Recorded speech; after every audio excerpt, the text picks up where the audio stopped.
Okay. Welcome to this episode of the BizNerd podcast.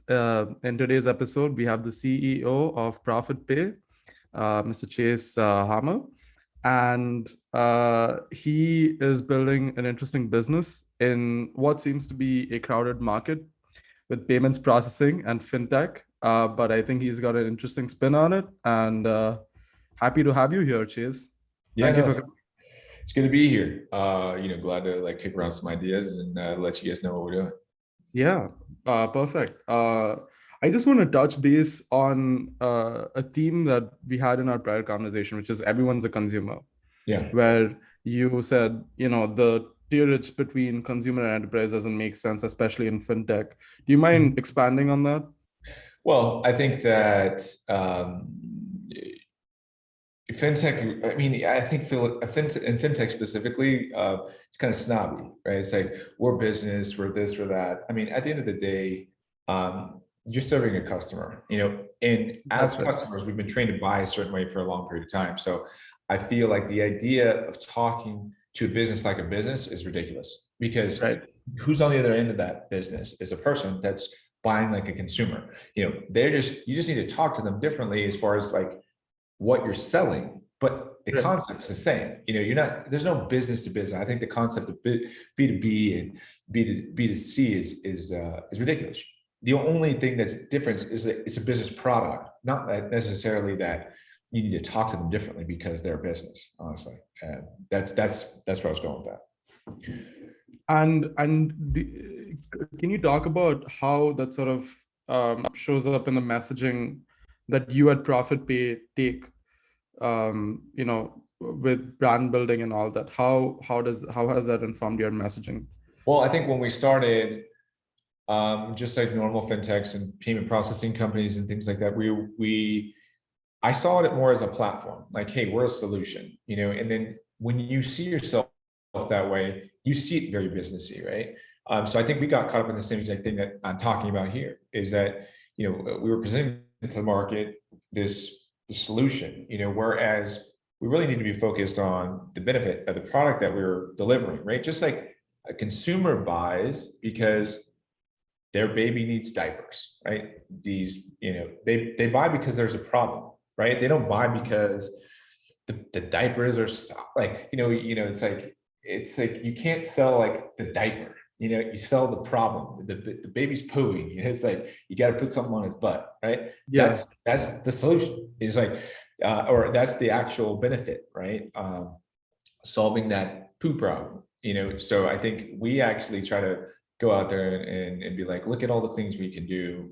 Look at the platform, but we don't necessarily say, hey, this is a direct benefit that you're going to get from this platform. Most fintech companies and stuff, we're going to save you money, or we're going to do this. It's like, it's pretty boring. And honestly, there's no motivation from a buyer just to click on a thing that's like, oh, I'm going to save you money. Well, I mean, everyone says that, right? So it's like, it's not clickable. Okay. Yeah. I think I saw this interesting quote from, I think he's the former current head of product at Stripe, or like a product engineer at Stripe, something like that. And he says that fintech is basically about getting people money faster. It's actually not about saving money. And yeah, it's about saving time. So I think, again, what is that? What is that? That's the benefit. That is the benefit, right? That's the benefit. But see, the biggest companies in the world that are very, very successful at this, you look at how they're marketing the benefit. They're not marketing the solution, and I think for the longest time, most of the business is really marketing the solution. It's like, well, unless you specifically really need that particular solution for whatever reason that can cost any rate, you really, most business owners are trying to solve problems in their business, right? So, what's the benefit of solving that problem? I think that's really what we got to focus on, and how we've really kind of changed gears and started serving our customers better, And let's sort of continue along that, trail of breadcrumbs that you just started. And, you had you made a very detailed point about why infrastructure was so critical to making your business work. Can you share what is your philosophy and what are your tactics around, making the investments required to set up the payment rails, as well as the other, sort of what used to be traditionally back office operations Yeah. that you're sort of automating through software? Like, how are you thinking about all of that? Yeah, well, I think, most entrepreneurs, we're cowboys, right? So we're out there, and we're like, yeah, like we're gonna solve this problem, let's go. But then you start trying to scale because, hey, like it's attractive. People are like, okay, what are you doing? And then you realize really quickly that you can't scale because you can't serve your customers. Okay. So I think there's a back in office and operations. Now, that's the last thing that most people think about. And it certainly was the last thing that I thought about. I was just going out there trying to, conquer the world with, new products. But when you don't actually have processes and things in place, what happens is it's it's just becomes chaotic, and there's no direction and there's no accountability.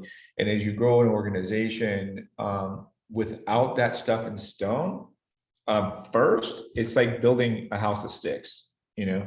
So like, you might look like a pretty house on the outside, but it's like it's fucking a Right. pile of crap underneath that. Right. So I think that ultimately is where the rubber meets the road for anyone that's trying to build a scalable company, or a Right. software company that has the ability to scale, is that Right. you really have to take a step back. And it's like take a step back to go slow and to go fast, right? So it's like you gotta go slower to go faster.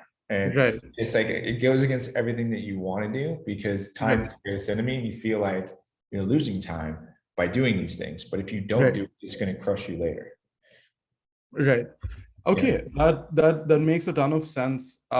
Could you educate us a little bit about what the sort of boring details of setting this up are? Like, I'm talking just like licenses, regulatory stuff. What are Yeah. the boring, Well, what we normals who aren't in fintech would yeah. consider boring? Well, I mean, I think depending upon the business that you're in, there's in our business compliance. There's a lot of regulation. There's a lot of compliance. And ultimately, although fintechs act like they're in charge, the banks still hold our balls, right? So at the end of the day, Right. like, they're like, oh, we don't like it anymore. They'll turn you off, right? So like the reality is in order to be a successful fintech, you can't just scale revenue. Like you literally have to make the bank feel comfortable. If the bank doesn't feel comfortable, that's all compliance work. That's KYC work. That's making sure that you know your businesses that you're boarding, making sure that you know the customers, where are they spending money, Right. being able to monitor all those transactions in and out, even on the payments gateway and then the card issuing side. That becomes extremely complex, and it's very expensive. So like it's one of those things that like if you want to do it, like you got to go. Forgive my French, but this is French. Right. Balls deep. It's like you have to go all the way in, and like if you don't, then you're basically going to be halfway out of business, pretty much, because the banks really like on a flip of a switch could like shut off your whole life. You know what I Right. mean? Right. And it's really comes down to the compliance work, which is the boring part of the business, and it very costly and very time consuming. You know, so I mean that's really part of the value of being a fintech, is that you create all these compliance policies and compliance, so the bank feel comfortable, so you can scale. I mean that's part of the being a fintech. Sorry, do you mind giving me 1 second? I'm so sorry. There's some Sure. like disturbance. Just give me like 10 Yeah, seconds. I'll yeah. be back. Okay. I'm so sorry.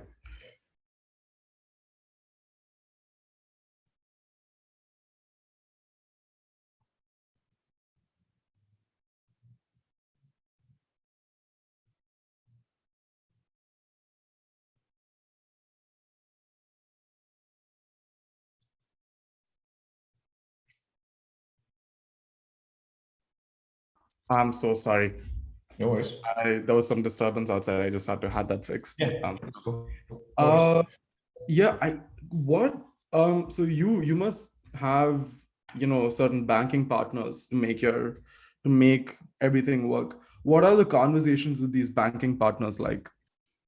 Um, well, I mean, it's a process. So, part of building a fintech, part of building software technologies is these conversations start. Banks move slow. So like, although you might be moving fast, you're really kind of held captive by how fast they're going to let you run. And they Mhm. don't, like I said, going back to the previous conversations, they don't let you run fast until they understand that it's safe to let you run fast, right?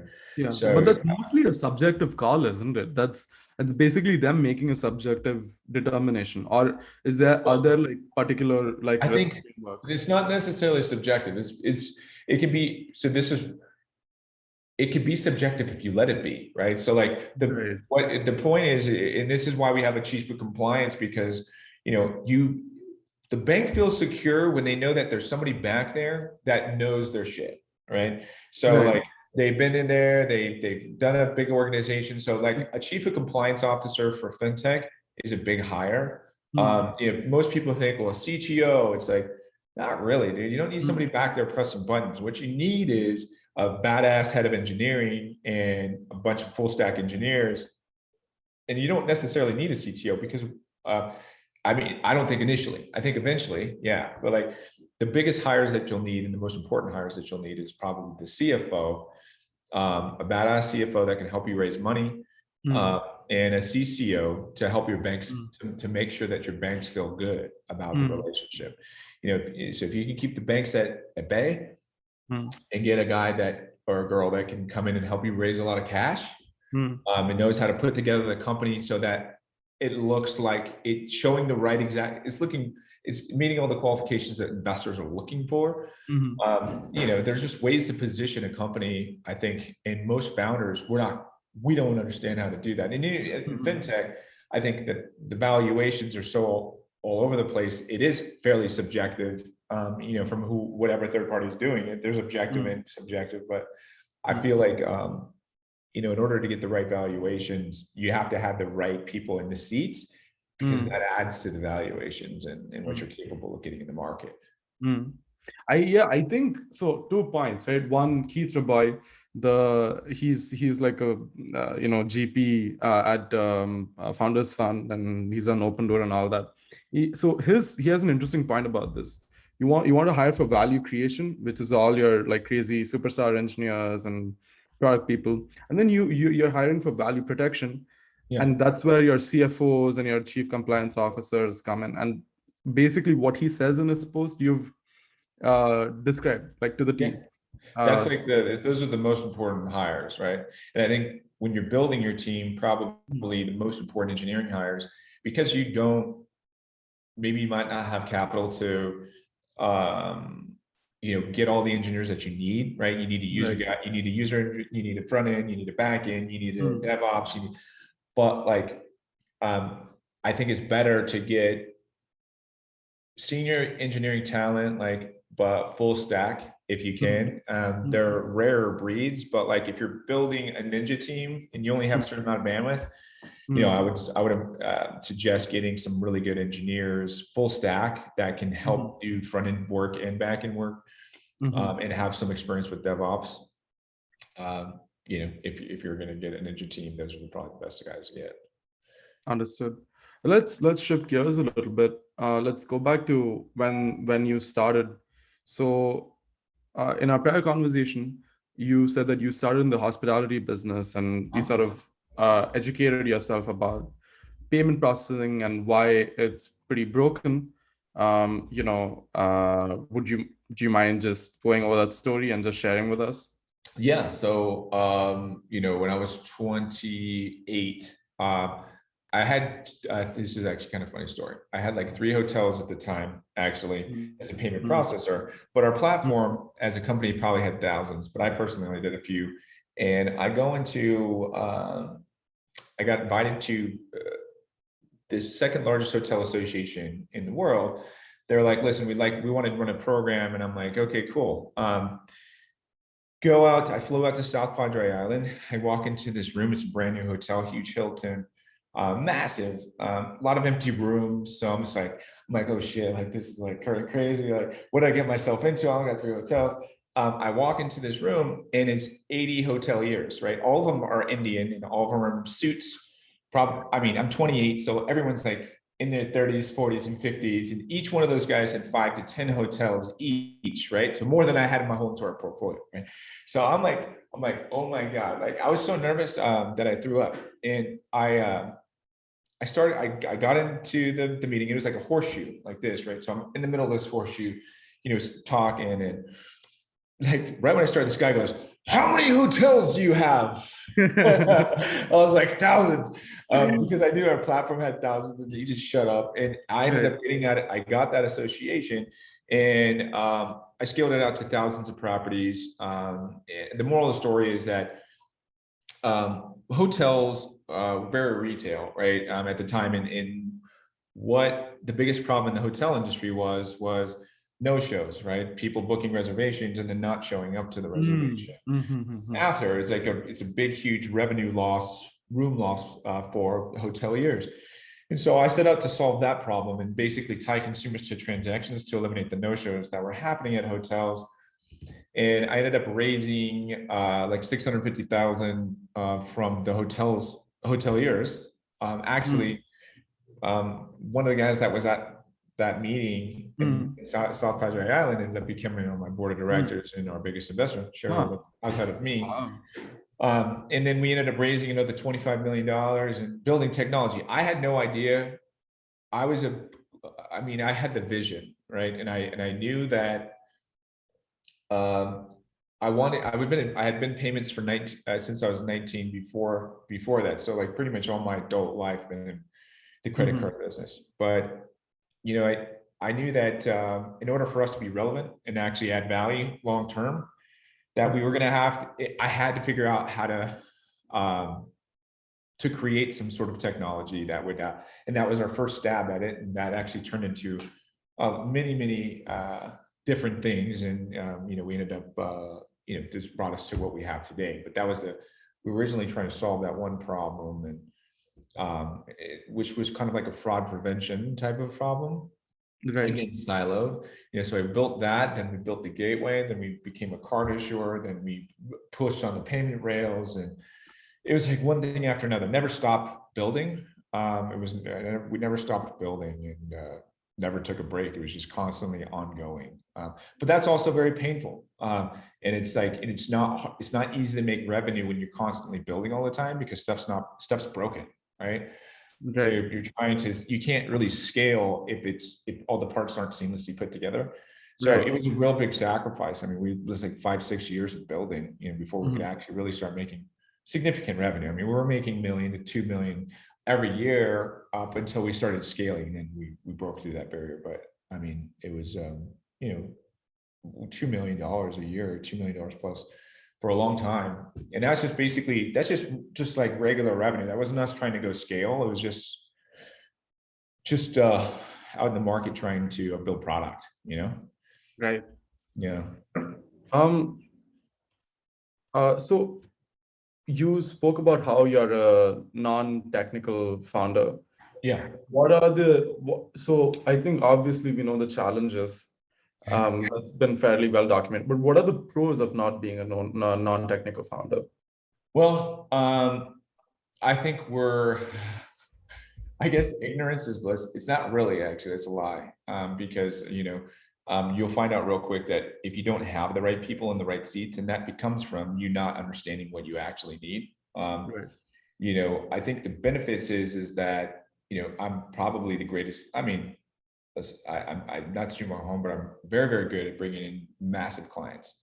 So most engineers and technical people don't have those types of skills. So like I don't know anyone better than me at that. But I honestly, that's my gift.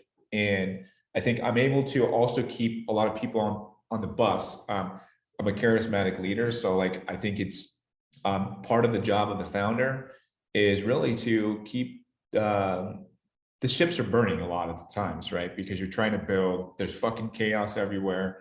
Fires, the new fires every day. It feels like you're taking steps back even though you're making progress. Right. I feel like a blessing is that I've been really good at keeping the people on the bus, what I mean? So keeping them focused on the vision. And I think that's one of the most important jobs of the founder is is, and probably the most important job as a founder and CEO is keeping people on the bus while you're building your vision, right? Right. Because people will not see it.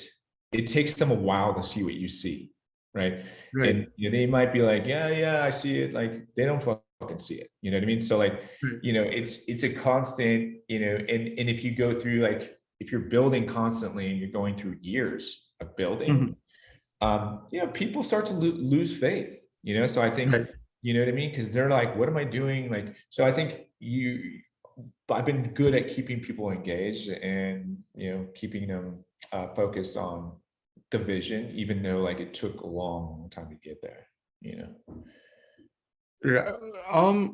I want to shift gears again and ask you about the story of how you were brought up, your early life, your hero's journey, and just sort of see how the dots connect to how you lead ProfitPay and how you Sure. make decisions with ProfitPay.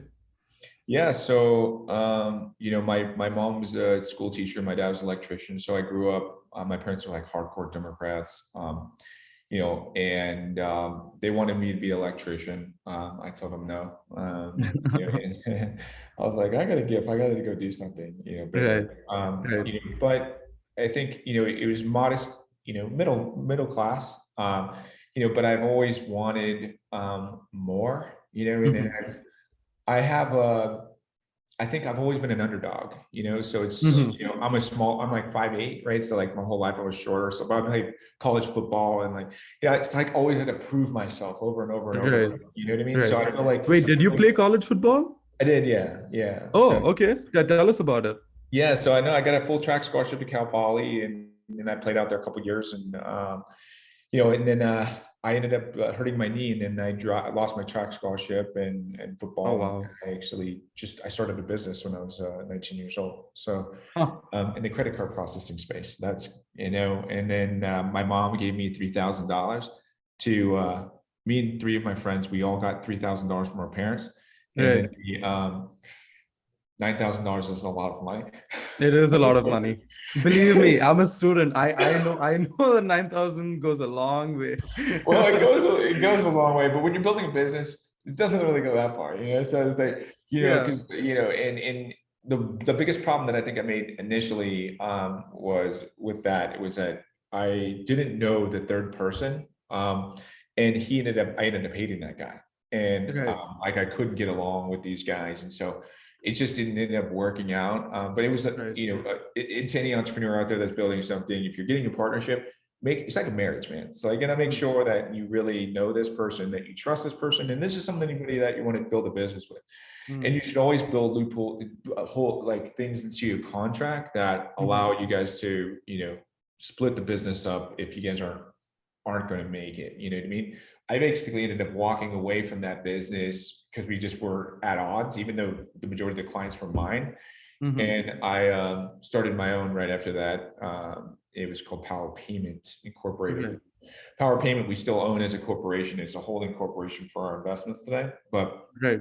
and that ended up turning into what is today ProfitPay. But I think it was a underdog story. Like just always, I basically bootstrapped the first 2 million in my own pocket before I started raising cash because I wasn't a technical founder. So like, it was always against the odds a little bit, and I think that, but that's Right. what really makes me who I am, is that I never gave up on myself. And I think the biggest thing, for any founder out there, legitimately, or anybody that's looking to grow a business, is it's harder than you think. And you're going to need more money than you think.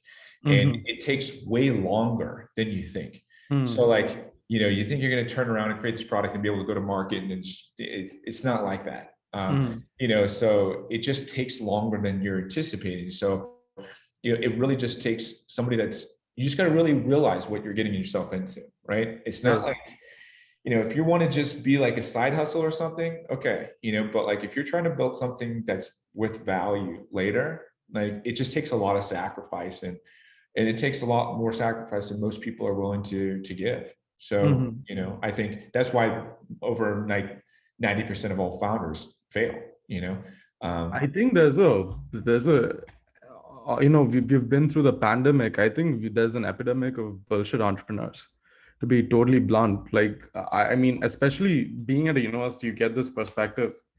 It's very reminiscent of what getting an MBA was 20 years ago. Oh, I mean, Idealist. like it's like everyone knows a real estate person, right? It's like, come on, Right, get right, out of here. Like exactly. you do like one house every 2 years. This fucking get Mhm. out of here. You're not real. Like, Yeah. you know what I mean? So like people call themselves entrepreneurs.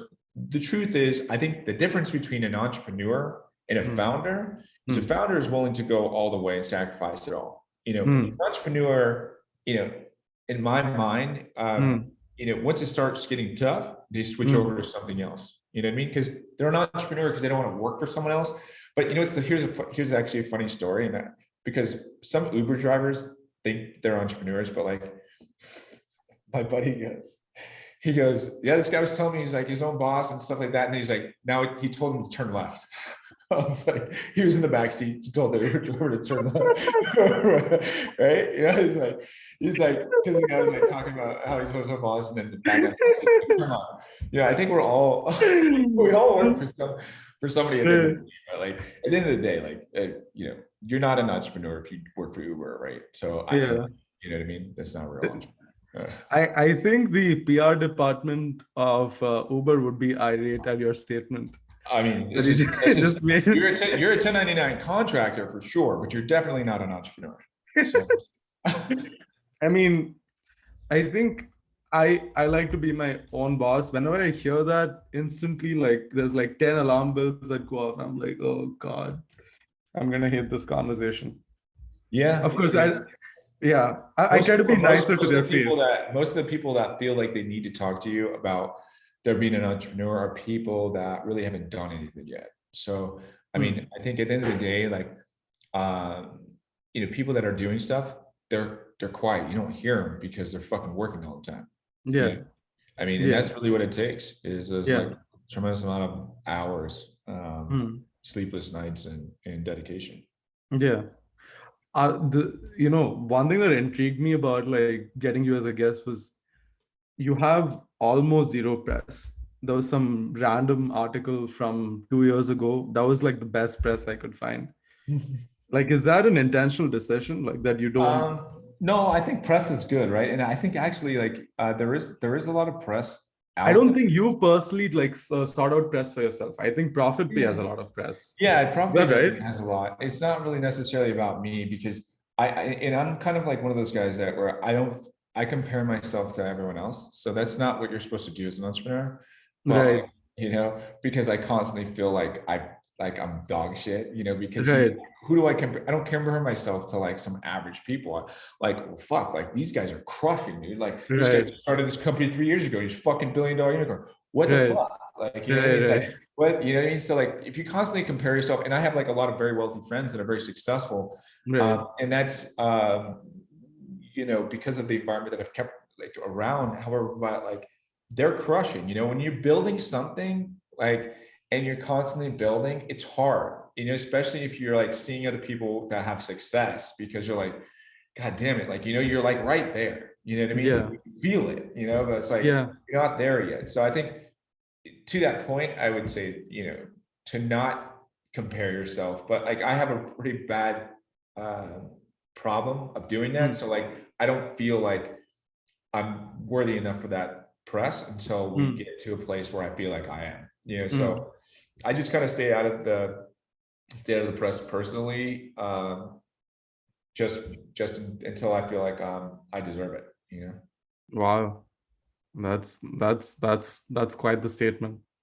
Well, the Beautiful. other thing is that's my personal thing is it's actually a problem. Like I feel like any founder that's looking to go out there and raise capital and do all these Mm, things, like, mm, we have a real story now. So like I don't have to, it doesn't have to be about me, right? But I think um, if you're trying to build something, you need to start building up your personal brand too. It's really mm, important.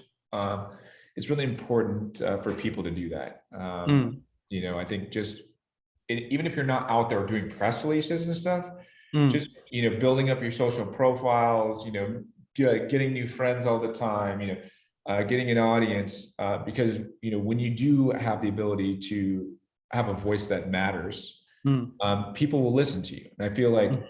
you don't matter, you're not relevant until you matter, in my mind. Like, people, you can go up and do a podcast, but no one's going to give a shit unless like people feel like they're going to get something out of it. It's like, Right. unfortunately, that's just the way that it is. It's like, you might get some nuggets of gold from somewhere, but people just Mm. don't listen. Right.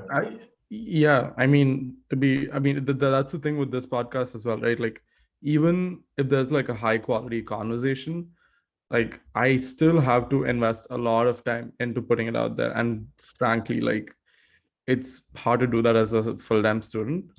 Yeah. Um, but like I'm competing with people who have like big bankrolls and are putting out these podcasts. I mean, it is wild Yeah, I mean, it's how a podcast is a full-time job.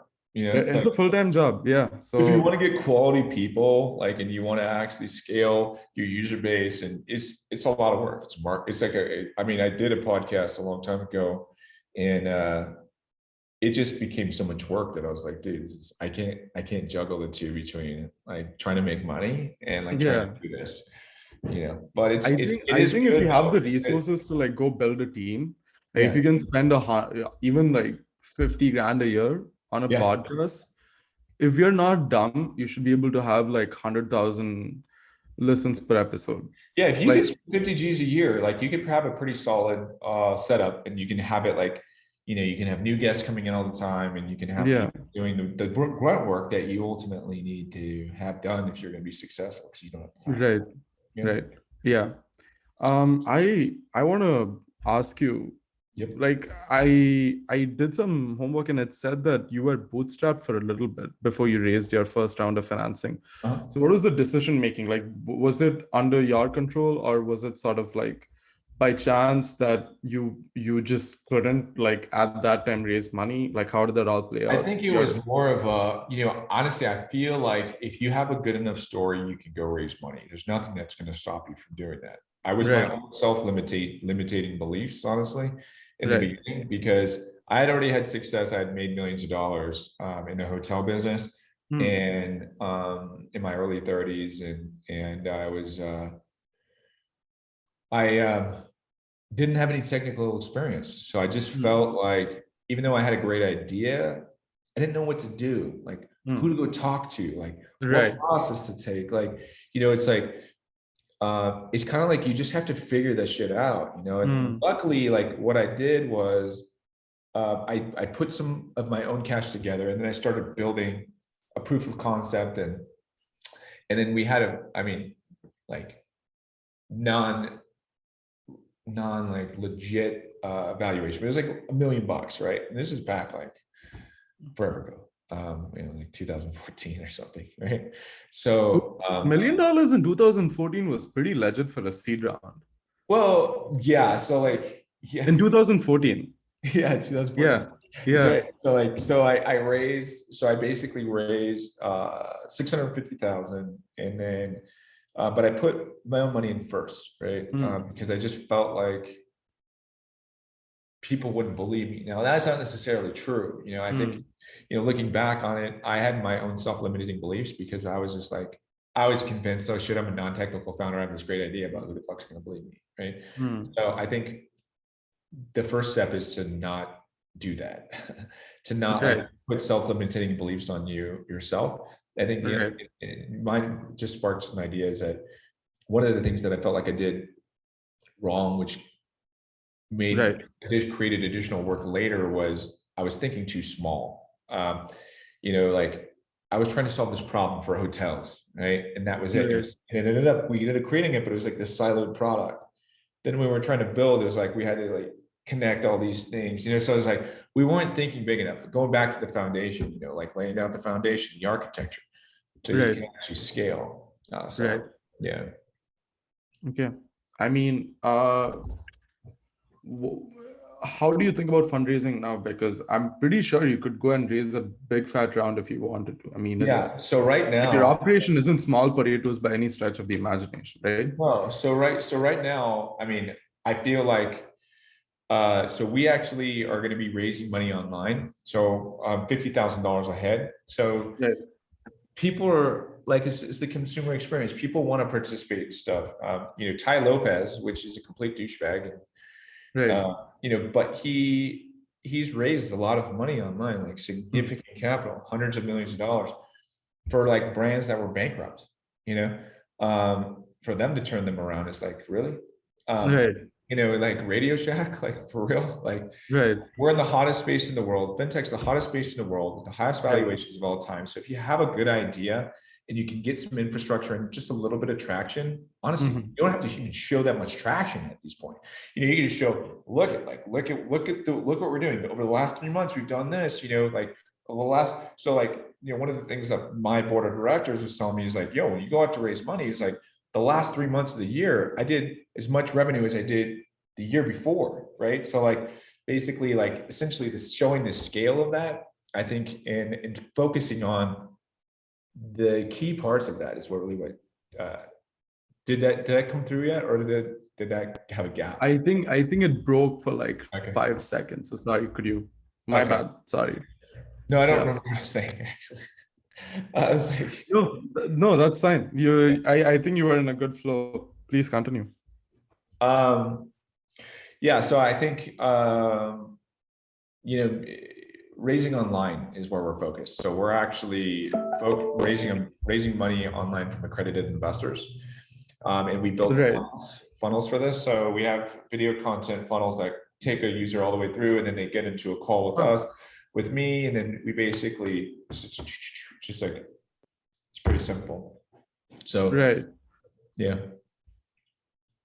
So your goal is to have like more like everyday people as shareholders. Well, listen, accredited investors, not everyday people, right? So like, I think accredited investors, there's what makes somebody accredited is they have to make at least 200,000 a year or have like 1 million or more. I forget In that exactly. world. The thing. Yeah. Yeah, Right. but it's something along those lines. So, they have to, confirm and attest that they're accredited. But essentially, we're not actually having to go to talk to venture capital people. I can go and acquire leads from people that are looking to divest from the market for like $50 to $55 a pop, and qualified people that have the money to invest, right? And they're excited about the opportunity because guess what? When was the last time you got a call from Stripe and said, "Hey, dude, you want to invest?" It's like, yeah, well, like fuck. If I had the ability to do that, sure. I mean, but people don't get the ability to do that anymore. So, like, How, what platform are you using for this? Are you using AngelList, the RUV no, vehicle? we're using our own. So we basically created our own funnels, and we're doing it. I'm not going to pay some crowdfunding platform 5% of the money that they bring in. Right. So like, and I'm not suggesting, there's platforms are out there because they make it easy, right? Right. We're basically at a point where we're not a startup, right? So like, I mean, we're a startup, but we're not like, hey, like You're not crowdfunding is nascent. more like pre-seed, you have like maybe an MVP and you're like, go out there. I think that's great for that type of stuff. And yeah, who cares about 5% if you get $1 million and you only needed $500,000, great, right? But like we're looking to raise $100 million online. Wow. You don't use platforms like that for those types of raises, right? And you're basically you've created how are you structuring this? Like are you using Carta? We use Carta to house our data room and all that. Okay. So Got it. they manage our cap table. So essentially what we do is we create an LLC for the raise, and then all these new investors get plopped into the LLC. So it's a multi-member LLC that becomes a shareholder of. Exactly. So they sign up on the LLC. If they guys, and we're making any individual investor can be from 50,000 to $1 million, right? Understood. And so they just get plopped into the LLC, and until we actually finish our raise, then all this, once we close the cap table, once we close the raise, then that's when we're actually going to, that's the strike price that'll be set for the shares and allocated out to all the investors. Right. I want to ask you, how do you deal with the challenges of hiring and onboarding people in ProfitPay? Because although, I mean, it's not a small and potatoes operation by like revenue and cash flow, I'm assuming you're still like fairly tight in terms of team. Because I from the Yeah. sound of it, you've been careful about picking people and putting them in your operation. Yeah. How do you think So, about hiring and well, onboarding? yeah. So now I think I'll give you my list of what like a first-time founder would need, like what's the most important roles for a software company. When I was doing this initially, I was all over the place. I didn't know what I needed. I just thought engineers. It's like, Right, what fucking type of engineers? Like, right. I don't know. Like, you know what I mean? So like, I feel like growing a software company, you need someone that's in DevOps and architecture first, that actually can help design the platform, but also like make sure that the vision's correct. You need a good quarterback too. And so just like when I was playing wide receiver in high school, Right, I was best friends with the quarterback, right? right, Quarterback, why? Because he tosses me the ball, right? right, And he does what I say, and we're on the same page, right? right. We're like a team. The quarterback for a software operation is your project manager, right?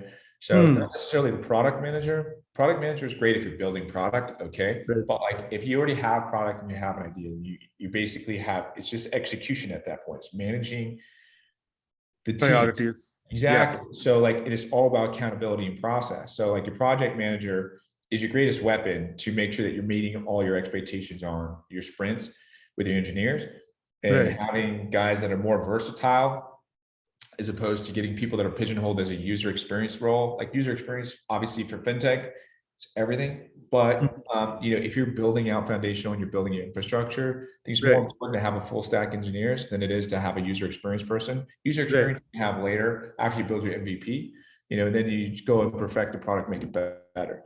And then executive roles, probably for the C-suite, the most important ones that you'll need. Obviously, you're the CEO, founder, but you have the chief of compliance, the CFO, and I think an operations person. All the rest of those chief executive roles like aren't necessarily as important in my mind. I think that you can get away for years without having the rest of those roles filled.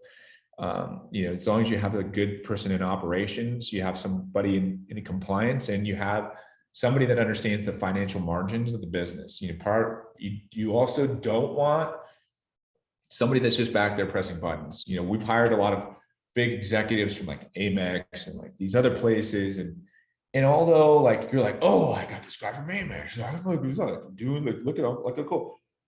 They don't do shit. Like, it's easy to hide in an operation as big as like, and I'm using Amex as example, but if Right. you is a big, huge corporation, it's really easy to hide. You know what I mean? So even guys that are girls that have like these big titles, they might not necessarily be worth what they're paying them. You know what I mean? So like, you need to make sure that accountability is the biggest priority inside your organization. And you need to make sure that you set process for that, because if you don't set process for that and you follow up with your team here and there, and they're like, we're working on it, you'll never get any results. It'll never happen. It's funny you mentioned that, because I think one of the best case studies in corporate history is when Marissa Mayer, the former CEO of Yahoo, took over, and what happened after she took over, right? And she was one of the top executives at Google and was super legendary with, like, she created the associate product manager program, super respected. And then she comes in and basically initiates one of the largest destructions of shareholder value we've seen in history. And for me, that was interesting because, she got the job because she was in Google. Right. Like she wouldn't have gotten the job otherwise. And Google gave her the cover to get to that next opportunity. And I think that's a big issue with, how hiring works. It's Yeah, I mean, interesting. so like specifically, yeah, people, you got to watch out because people are just looking for that title so they can use it to leverage that for the next job.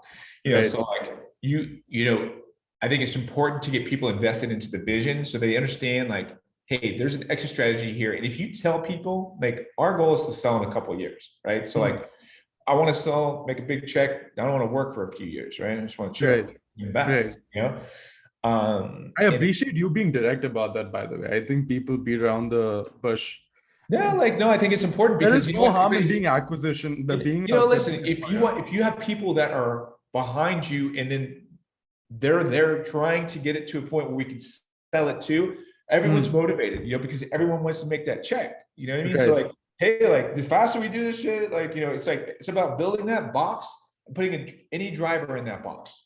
If you can Understood. put any driver in that box, like you'll be able to sell it. Like you could sell it. Like, and if there's revenue attached to that, you're getting acquired, and this industry is a industry of consolidation and acquisition, right? So True. the biggest guys buy everyone else. So like, that's it. It's funny you mentioned that because I just realized what's happening in fintech today is very similar to what happened 20 years ago, like with all the consolidation of banks and consumer finance companies like Travelers Inc. Yeah. I mean, think Uh, about like, so like if I go and take a bunch of Stripe's business and they're like, hey, like who's this little pipsqueak over here that's like right, keep taking some of stealing our it. business? Like, hey, Yeah, actually, they're starting to be a thorn in our side. Like, let's just it's easier to just buy me than get rid of me. It's like, right. just write me a check. I'm out of here. Like, Right. Last question. How do you measure yourself every day? um, I think, if you're taking steps, you want to just be taking steps forward, right? So steps can be baby steps, and projects are hard as shit. Like, so like, even though it feels like you don't want to take any steps backwards, right? If you're Right. taking steps backwards, then you got to look at your organization and see what the fuck's going on, because Mhm. the more steps that you take backwards, the more people get scared, they'll abandon ship, the more people looking for titles and the leverage change, right? So like, Mhm. you definitely, I measure myself, if it was successful, it's because Mhm. we made some steps forward, whether how big or small that step was, as long as it's going forward, you're Mhm. going in the right direction. That's how I don't know, that's how I measure if we're having success or not. Okay. Chase, do you have anything that you'd like to share before we wrap up for today? No, I mean, so anybody, you can get a hold of me, on LinkedIn at Chase Harmer. You can get me at Chase at ProfitPay.io, an email, or you can reach us at 855-247-3411. Talk to our team, or someone directly. So yeah, Great. Yeah, usually you just put the call to action right there. that's Perfect. right. Right on, Great. man. Thank you for coming today. Appreciate Yeah, it. you got it, man. Look forward to it. Thanks.